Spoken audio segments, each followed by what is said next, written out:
Hey guys, welcome back to my channel. If you're new here, my name is Majelle, and today I am bringing you that long-awaited Q&A video. Guys, I have actually talked about doing this Q&A since I moved here, which has been, I think, about 8 months now. I moved here in November in 2020, and it is now August of 2021, so it has been some time, but I'm finally getting around to doing it. Actually, if anything, I think it's good that I let this go on as long as it did, because now I feel like a local. Like, I have integrated myself into the city so much that I kind of feel like I've got better information in my brain than I would have had back when I just moved here. But I did put up a Q&A on my Instagram and my Twitter to get the best sort of questions that I can answer them for you guys.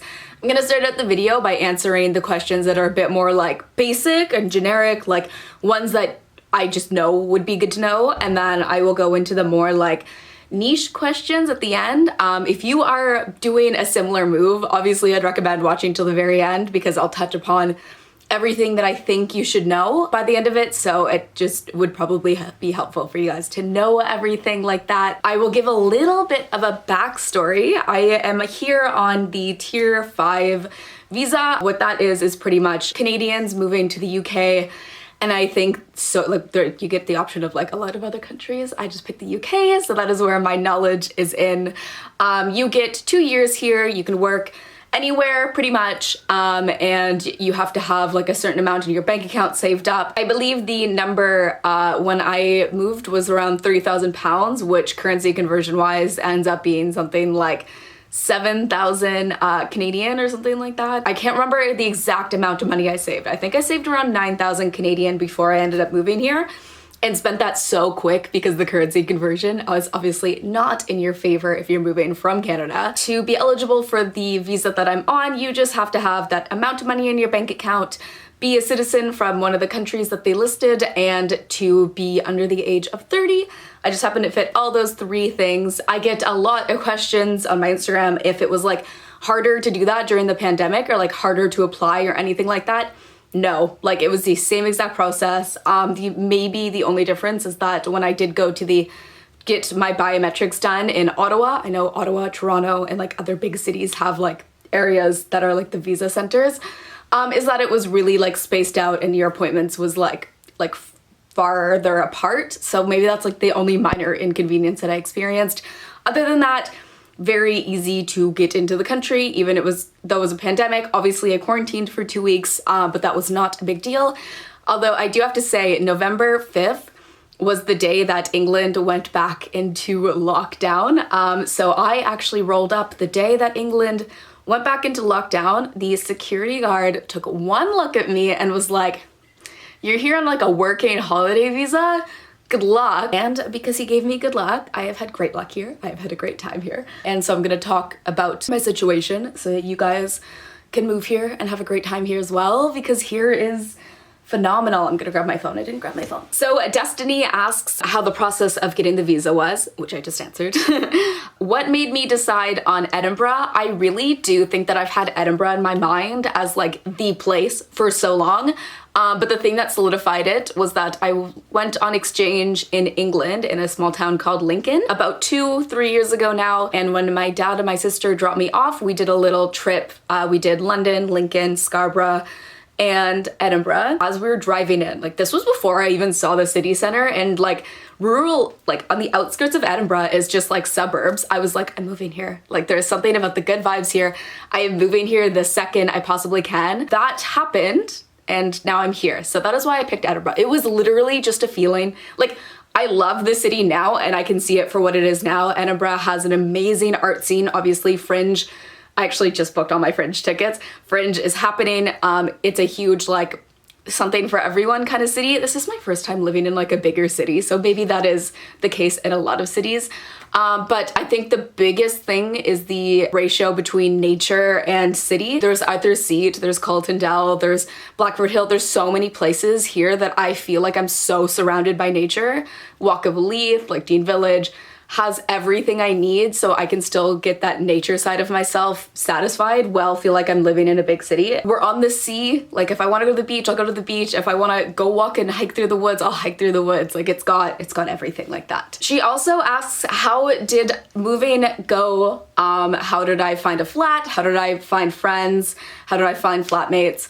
I knew from living in Lincoln, I actually lived in a 12-bedroom when I went on exchange, how important finding flatmates are. Oh my God. If I didn't know my flatmates, I don't know where I would be. So when I was searching for a flat, I was searching through the Edinburgh flat share group. I believe I had 2 of them, and there is also spare room. I have lived in 3 flats since I have moved to Edinburgh, and all of them I have found through the Facebook group. So I will post a link to that Facebook group, so you should join it if you are thinking of moving here. The best reason why I picked my particular flat was that the landlord owned 3 different flats in the same building. So it was like a group of 11 people who all hung out all the time, all around the same age. And that was like the thing that sold it for me. I was moving during a pandemic and they were like my bubble because they were the big amount of people that I could hang out with at that time. And from there, I've met my best friends, like absolutely. Oh my gosh. The girl who lived underneath me is one of my best friends. Her name is Gracie, and Anna lived in the flat with me. She's one of my best friends. She's from Moldova. We seriously click so well together. I'm actually heading out later today on a girls' weekend with them. We're gonna go to a cabin in the woods up near Stirling. Like my flat mates have been my rocks since moving in here. So as far as moving in to a flat in a country, like I had my flat before coming here. I know a few people do like come in through Airbnb and then like this way they can like look around at flats and like shop around and get to know which area of the city they want to be in. I didn't do that. It was definitely an option because then I could have like quarantined in the Airbnb. But what I did was took a whim. I FaceTimed the landlord's assistant, who's one of my friends now, and he showed me around the flat. He showed me the girls. He showed me the room. I said yes. I sent over a deposit, and then that was it. That was me solidifying moving to Edinburgh. And then actually it was really great because I showed up from the airport. They helped me move in, settle in, and then I entered my quarantine period. That answers the question of how I made friends was through my flatmates. And then as things started opening up, I started meeting more of their friends. So that was really convenient because their friends meant that they would also then be my friends. And now my friend group is big and I have so many friends from different people all over. Another way I've been able to meet people and meet friends is through working. I got a job pretty soon. I think I moved in November, and then I got a job right before Christmas at a call center. That was my first job in Edinburgh. I didn't seek it. Actually, my landlord ended up having a recruitment company as well. Very convenient. Obviously, that's not going to be the case for a lot of people, but he was the one who got me my first job here, and it was just a call center job that I was not a fan of, but it did help me understand accents more because I was on the phone talking to people, and it got me out and I met a lot of new people because of that, which is great, obviously during a pandemic. So currently I'm managing a coffee van. It's parked in front of a hotel that's run by a bunch of like young people who like live in the hotel at the same time. So obviously I've made a lot of friends through that because we're all around the same age and it's just a sick like living situation for them. I'm one of like 2 people out of the team of like 10 or more, 15, who doesn't live in the property because I do enjoy having my own place with some flatmates more than I would enjoy living in a like accommodation thing again. So yes, that is another way, obviously through work and through flats is how I've met friends. Another way, 2 other ways actually. One is that there is a Facebook group for like every niche.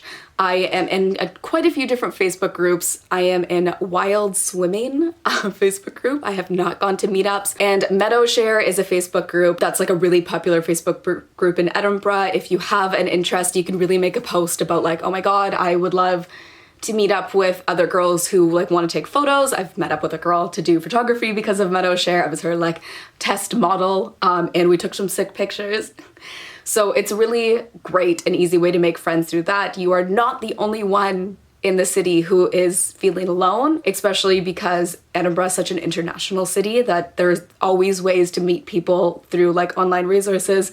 Obviously meet up in like a safe space, like meet up in public. And then the second way I've actually met quite a few people is just there's a third way. Oh my God, what am I saying? Second way has been through Instagram. A lot of people have DM'd me. There's like a cute little network of like Edinburgh, like people that make content or like influencers or whatever you want to say, that all meet up, and like I ended up meeting quite a few of them. I've been models for 3 different people just for like doing little photo shoots around town, and everyone just seems like interconnected in that sort of way, so it's been awesome. Third way, and final way, I think, of the way that I've met friends here is Bumble has their BFF option. So I met up with 2 different girls through Bumble BFF, and like it's just sick. Like it's just a good option. Super easy. It's just like you're dating, but you're not, because you are finding friends that way. So I did get asked the question if I moved without having a job. I didn't have a job when I moved here, but I did feel like I had enough savings that I could last for quite a while. Obviously, moving in a pandemic is different. Because me moving in a pandemic, knowing that there was a huge potential that I wouldn't have a job for many months, I came prepared for that. I did have a lot of savings, and I did have a line of credit just in case anything bad happened. Also, on top of that, if you guys don't know it, if you're new to my channel, I did run my online thrift store, Thrift & Bold Co. for a really long time. It's how I gained my savings to even move here. And then Thrift & Bold Co. is something I just started up again while I'm over here. Currently, I'm on hiatus just because I'm working full time, and I literally could not imagine running Thrift & Bold Co., managing the coffee van, and managing all the plans of the summer and the fringe and everything like that. So Thrift & Bold Co. is on hiatus. I post there randomly if I have some clothing I just want to get rid of. But yes, it was my main source of income for a really long time, just because it's just a convenient thing that I could still do during the pandemic. And I just sell like clothes on Instagram, and that's what that is. So I didn't have a job, but I did technically have a big source of income with my business.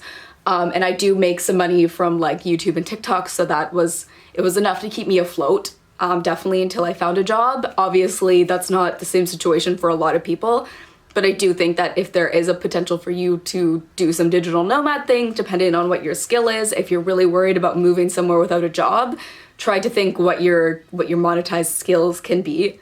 Like if you have a hobby in like doing something, then, you know, try to sell that online.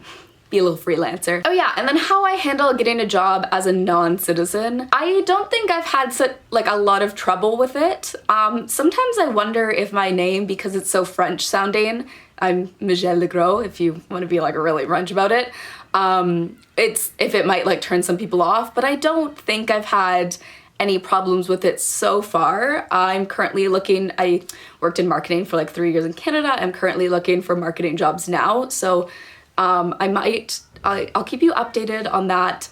So far, I've had good luck with jobs. I've found 2, and I've been lucky to get those jobs. But yeah, it really feels like if you're just looking for like a coffee shop job, you're not gonna have a problem with that at all. If you're looking for like something that's like a bit harder, I don't know.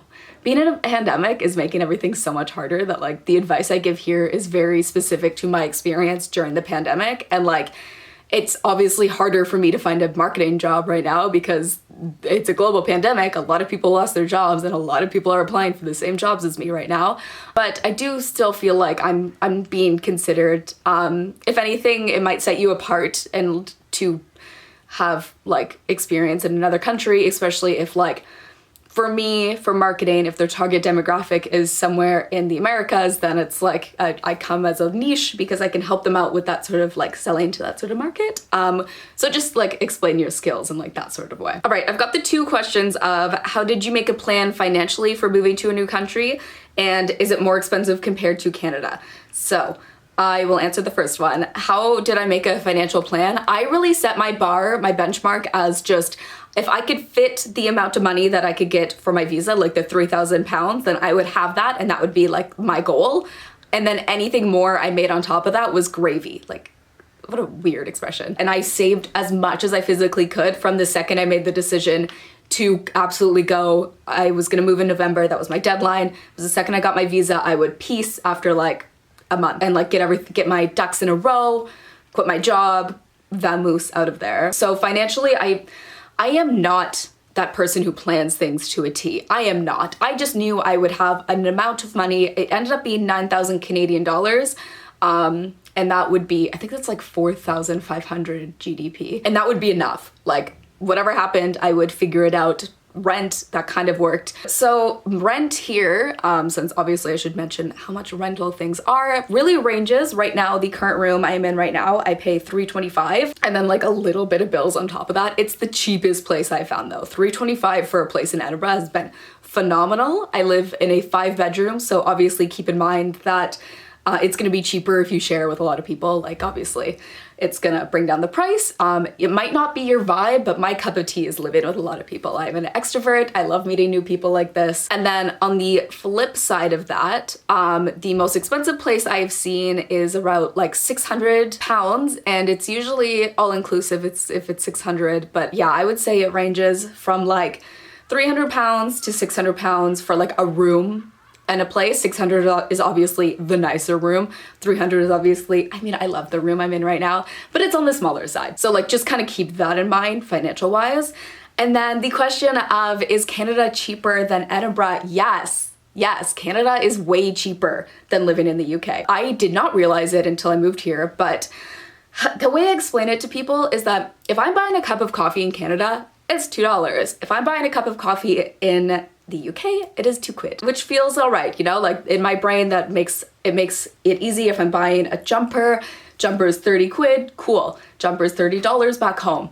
But minimum wage back in Ontario, I think it's like, is it $16, $14?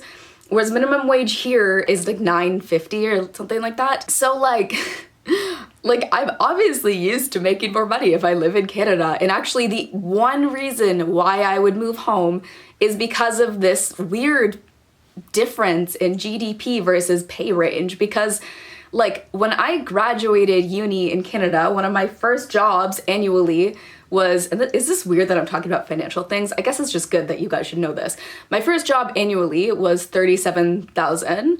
And that was a low bar. Like that's like entry level salary starting out in Canada. To be fair, Canada is like a really good place to live in terms of like quality of life and money like that. And then on the flip side, for me to stay in the UK, I have to get a tier 2 visa after my like tier 5 visa is up after the 2 years. If I want to stay, I go on a tier 2 visa, and to get on the tier 2 visa, unless you're like a certain kind of worker, you have to make over, I believe, 25 or 26,000. And that's a hard thing to do. Like most jobs in marketing are paying like 22,000. And that's just ridiculous to me. That is less than minimum wage in Canada. I think maybe groceries are a little bit cheaper, but other than that, like I do not notice a price difference in anything else, but I do notice a huge pay difference. So in terms of like eventually buying a house here, I feel like it would just be significantly harder than buying a house in Canada. So yes, that is my big problem. That is literally my biggest problem, is because it makes me then be like, I love Edinburgh. My mind, body, and soul loves Edinburgh. But do I want to stay here if it means I could like never afford the kind of house I want to get or something like that? So that leads me to my next question. And Sam asks if I viewed Edinburgh as temporary or long-term. I view Edinburgh as long-term still. I do think that I will stay here forever. I want to. I'm planning things to stay here forever. I love this city. I love the mix of nature and friends and the great culture it has. I love the ability to go out and do all these cool things because there's so many interesting things. I love the UK train system because it's so easy to get around. I can go to Glasgow and it takes me like 45 minutes, or I can go to England, or I can go to London and it takes me 4 hours. So I do love that. I love everything. I love so much about the UK. But for the reason that I just stated, the like finances, I do think that like part of me might end up back in Canada just because of that, which is really unfortunate, obviously, because like you think it's obvious that like a big part of my heart does love being here, but I don't know if that's something I could like sacrifice. But we'll see. We'll see. I'll, you know, if I need to stay here longer, then I'll like try to do it, and then maybe eventually I'll move back to Canada when I'm older and like actually in the mind frame of like getting a house, because right now I'm cool with living in flat shares. I love living in flat shares. Like, I love meeting new people and meeting strangers and living with them. So we'll see. That is a very open-ended, up in the air question. He also asks what the number one thing I miss in Canada is besides my family. And obviously included in my family is my beautiful 3 dogs. So the number one thing I miss, and this I knew going into it, is that the grocery stores are just different. Like, no matter what country you're in, I guess Canada and the States are pretty similar, but like, no matter what your culture is, it's gonna, like, the grocery stores are gonna like be like that. The UK cuisine is not my favorite cuisine. The Americas know what they're doing when it comes to junk food. So I miss the junk food from back home. I do like a lot of the like stores. Like, I like Pret. I like the fact that I could like go in to get a Pret and know it's like healthy food, whereas like the fast food, healthy food equivalent in Canada, like I literally can't think of any. Like Tim Hortons doesn't really cut it in terms of that. So I like some of the food here, but I do think that I miss grocery shopping and like picking those like favorites that I've like had since my childhood. Like, there, you know, your favorite candy's gone, your favorite like snack, it just isn't there anymore. Obviously the like bread, cheese, and fruit and veg, it will all be the same, but like the like snacks will be different. So I think that's the main thing I miss about Canada, is I just miss my normal grocery shoppings. I did get asked the question of why Edinburgh. I did kind of answer that earlier, but the question kind of goes with, would I recommend it over other parts of living in the UK? This is totally personal preferences. Personally, I would, because I love Edinburgh. It's known for having a great nightlife. It's known for having great tourist things. It's known for so many good things, and I adore it. Like, I can find something to do every single day here and feel like I have so many options. So I would personally choose Edinburgh. It's got the mixture of city, sea, and nature, which is, it's the Holy Trinity. It's perfect. But if that could just not be your vibe. Like, this is a very like objective one. You could want to go to Oxford because maybe you're way more into like the literary side and the like architecture, and you would be more into like the pursuit of knowledge, and Oxford would be perfect for you. I liked living in Lincoln because it was really small. It's literally like 2 streets long. And if you need that more like small kind of city where you know everyone, then like that's gonna be for you. So totally depends on your preferences. My friends are moving to London in September, and I know I'll go and visit them all the time. I will be a frequent member of their house, but I don't think I will go. Do you guys hear these seagulls? I don't think I would ever move to London. I think it's just too big city for me. Like, I am from the boons of Canada. I think my population is like 60,000 back in Canada. So like, I would like to stay in this bigger side of things and not go any further. The population of Edinburgh, I believe, is 500,000. I think I could be wrong, but I'm cool with that. I don't want to go any bigger than this. This is good, perfect size. I've also got asked if I have any tips on finding cheap flights or cheap accommodation. I do think the cheap accommodation just has to do with the ambulances that are going by. Guys, if this video is teaching you anything, it's that big cities in Europe have so much noise pollution. These seagulls and the ambulances here are awful. That's my one complaint. Tips on finding cheap accommodation. I do really think that the reason why I was able to find a few places that were so cheap was just because I looked for so long. So the most I've ever paid for rent was $450, and I do think that that is just because I was looking and looking and looking until I found the right thing. I think on average, £500 to $550 is like the common one that you will see the most. So just know your price range and then shop within your price range. And I would look on those flat share things. I know on Spare Room you can set it so that you can put like the price limit of like, or your price range for what you want. So I would recommend that if you're like super keen on keeping in those limits. For cheap flights, I always use Google Flights. I think it's actually the cheapest I found. I used to be a frequent traveler. I mean, COVID. So yeah, the cheapest way I've always found flights is by doing Google Flights. And then they have the feature where you can like see either the graph of like what days are cheaper to fly on, or they have the like, if you change the dates, it will show you like the cheaper like there and return dates. So I would definitely recommend that. That's been my favorite. I do use Kayak sometimes. Kayak has been like the best I've found in terms of like a search engine that isn't Google, but I do just think that you can't go wrong with Google because Google is like all of them. in one. Yes, I used to use Kayak, now I use Google Flights, and I have found really cheap flights. My flight to Norway that I took a few years ago was like 20 pounds. And yeah, when you get there, Norway is a lot more expensive than 20 pounds, but the flight getting there was cheap. Just because the country is expensive doesn't mean I can crap on the flight. Bren asked, what's my favorite thing about living in Scotland / living in the UK? I do think, I mean, architecture is my first thing, because there's something about the architecture in the UK that, like, it has my heart. The arts and crafts houses, the way that these cities look, that is one of my favorite things. Another is the ease of travel. Living in the Americas just does not have the same train system as it does here. So I do think that, like, being able to go, like, I've just spent £2 on a train ticket to go to Stirling so that I can go camping for the weekend in this, like, treehouse thing I found on Airbnb. £2, that's the bus. That is literally the bus, and the bus system here is really great too. So I do think that my favorite thing is that, like, I mean, my favorite thing is so hard to explain about living in Scotland, because Scotland it's not just a place, it's like a mood, it's a feeling, and I just can't explain this feeling. It's like the culture of it is so magical, mystical, ethereal that I just like, it like takes over my soul. I've lived here 8 months, and if I'm walking home after hanging out with friends and the sun's setting and it's like dusk out, I look at the like sun peeking over the houses here, the architecture with the little like tall roofs and the windows, and I'm like so mystified every time. So that's the feeling I get, I guess, is my favorite thing about living in the UK and living in Edinburgh. And then she also asked what was the most difficult step to moving countries. I remember being very stressed out in 2 situations when I first moved. The first was solidifying having a flat, and it wasn't until I actually put the deposit down that I felt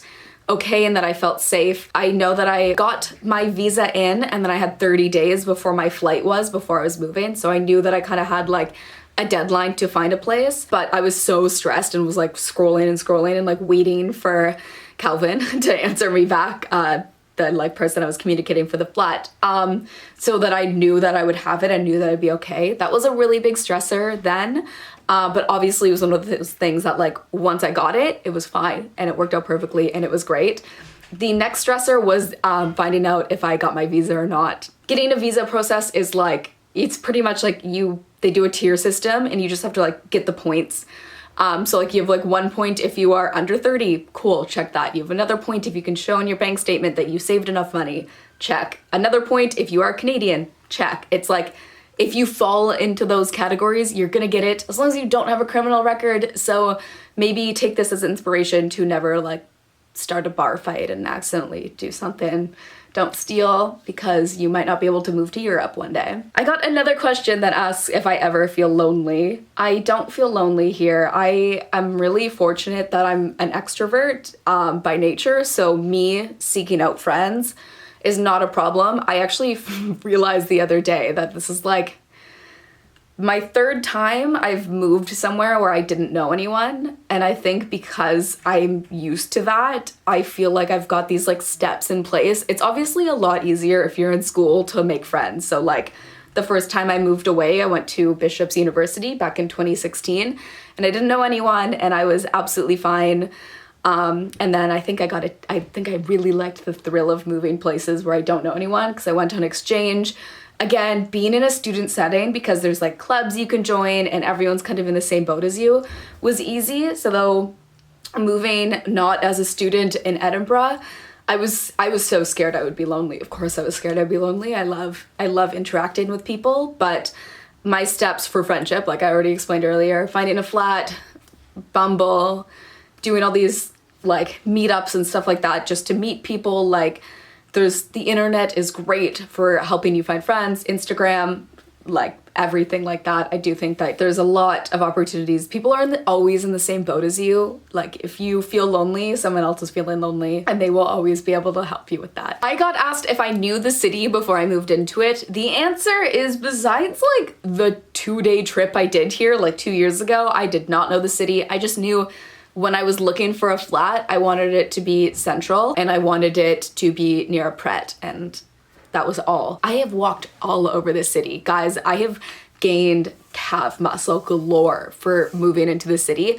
It is Europe's most walkable city. So like no matter where you are, I always tell this because I work at the cafe that's next to a hostel or a hotel. So like it's a bunch of tourists. I always say, no matter where you are in the center of the city. If you walk anywhere, it's always a 20-minute walk tops, because everything is so centrally located that like if you want to go to this end of town, it's 20 minutes. You want to go to that end of town, 20 minutes.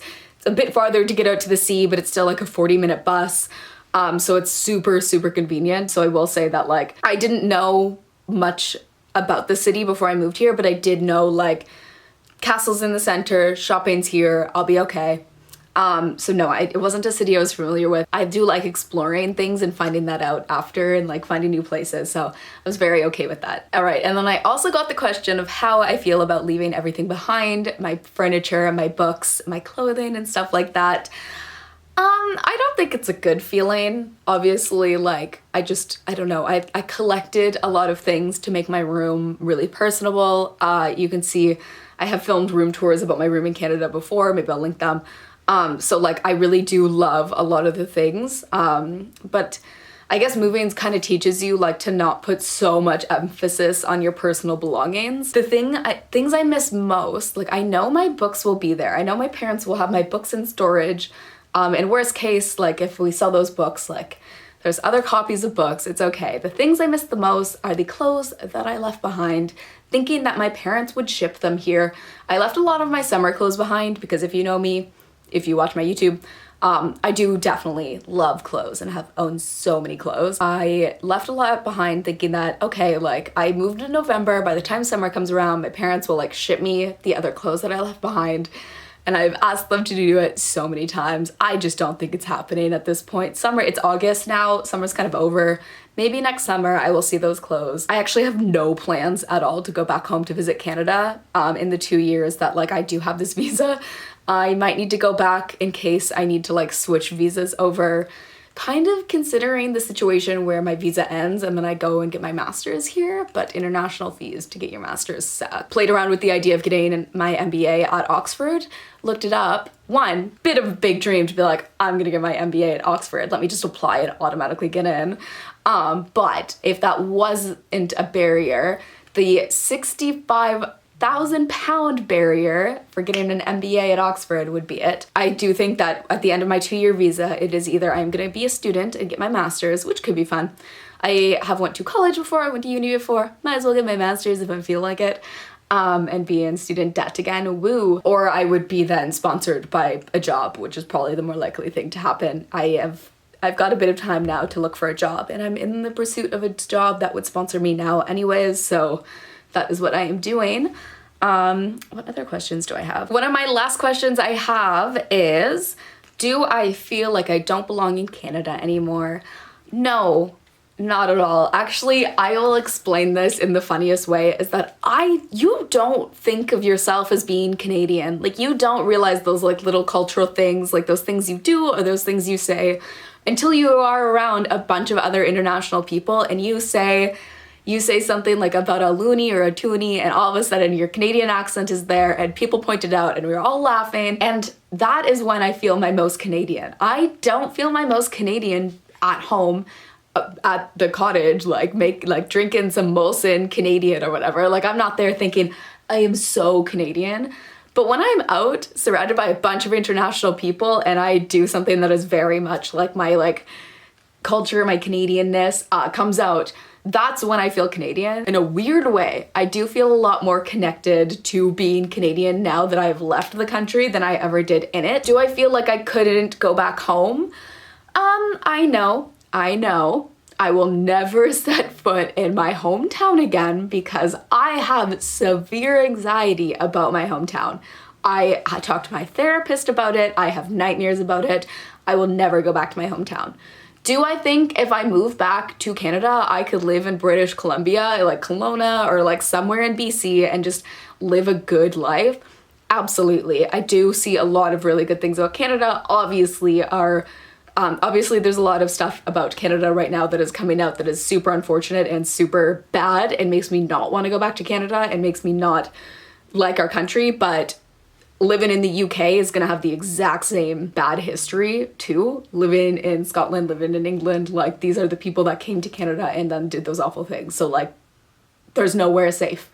There's nowhere safe. But yeah, I do think that like, I could belong in Canada again, but for right now, I belong in the UK. Like, my soul belongs in the UK. Guys, I think this is gonna be such a long video. I know it is not the most clear and concise video, but I think the frame of mind that just sort of happened and me just spitting things out was a lot more fun to film than me being like more strategic about it. And I do think that it was a good representation of living in the UK. Guys, like this video if you like this video, subscribe if you feel like subscribing.